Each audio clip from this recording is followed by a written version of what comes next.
جب یہ مسلمان مختلف ٹکڑوں میں بٹ گئے اور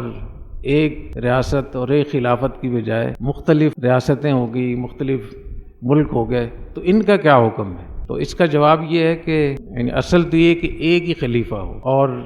دوسرا خلیفہ اگر آ جائے تو صحیح مسلم کی روایت ہے اذا بوئی علی خلیفتین فاقتلوا الآخر منہم، کہ اگر خلیفہ کی بیعت ہو جائے پھر جو آخری دو خلیفوں کی بیعت ہو جائے تو جو آخری ہوگا اس کو قتل کرنے کا حکم۔ یہ میں عرض کر رہا ہوں کہ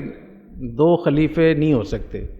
اور اگر ملک الگ الگ ہو گئے ہیں تو ہمارا اس پر تعامل بھی اجماع کی شکل میں، کہ جب بھی ہماری خلافتیں کمزور پڑیں اور وہ ٹوٹیں اور وہ ملک ٹکڑوں میں خلافتیں تقسیم ہوئیں، تو وہ جو قبضہ تھا وہاں کا حکمران تھا، جو گورنر تھا، جو والی تھا، اس کو حکومت ہی کا درجہ دیا، اس کو باغی کا درجہ نہیں دیا گیا۔ اس لیے اس وقت میں جو 57 اسلامی ممالک ہیں، ان کو یہ نہیں کہہ سکتے کہ سرحدوں کا اعتبار نہیں ہے، لہٰذا یہ ابھی لوگوں نے ابھی نکالی ہے، یہ ایسی بدعت ہے جو ابھی شروع ہوئی۔ تو جہاں جس کا قبضہ ہوگا اور اس کو عرفاً ریاست کہا جا سکتا ہو، تو اس قبضے کا حکم بھی ریاست ہی کے احکام جاری ہوں گے، اس حکمران کی بھی اطاعت واجب ہوگی، اور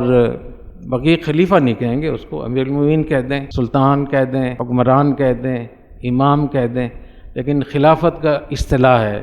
تو خلیفہ کے لیے ضروری ہے کہ وہ ایک ہی ہو، پھر وہ دو نہ ہو۔ اور حضرت شیخ الہند رحمہ اللہ تعالیٰ کا میں نے پہلے بھی قصہ بتایا تھا کہ شیخ الہند نے جو تحریک ریشمی رومال شروع کی تھی، اس میں حضرت نے خط لکھ کے خلیفہ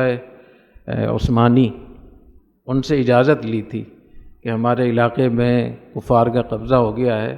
اور ہم یہاں جہاد شروع کرنا چاہتے ہیں، اس کے لیے ہمیں آپ کی اجازت کی ضرورت ہے۔ تو ان کی اجازت سے انہوں نے شروع کیا تھی، آگے پھر مزید بحث بھی آ جائے گی انشاءاللہ۔ اس پہ لوگ کہتے ہیں کہ یہ 57 اسلامی ممالک کا کیسے اعتبار ہوگا؟ تو میں یہ پوچھتا ہوں کیسے نہیں ہوگا اعتبار؟ جب قوت نافذہ کسی کے پاس موجود ہے اور وہ اتنی استطاعت رکھتا ہے کہ وہ امن قائم کر سکے، وہ شریعت نافذ کر سکے، کرے نہ کرے الگ بات ہے، لیکن تو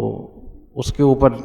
یہ تاریخ تو صادق آتی ہے، اور پھر پوری ہماری تاریخ ہے 1000 سال کی، کہ جب سے بھی خلافت بغداد کا سقوط ہوا، اس سے پہلے ہی خلافت بغداد کا سقوط تو قسطوں میں ہوا نا، آخر میں 656 ہجری میں خلافت بغداد کا مکمل سقوط ہو گیا، تو اس سے پہلے بہت ساری جگہوں میں وہاں الگ ہو گئے تھے بہت سارے۔ تو یہ ہمارے جو فقہاء ہیں، فقہاء حنابلہ، شافعیہ، حنفیہ، مالکیہ، سب کا اس پہ اتفاق ہوا ہے کہ ان کے قبضے کا اعتبار ہے۔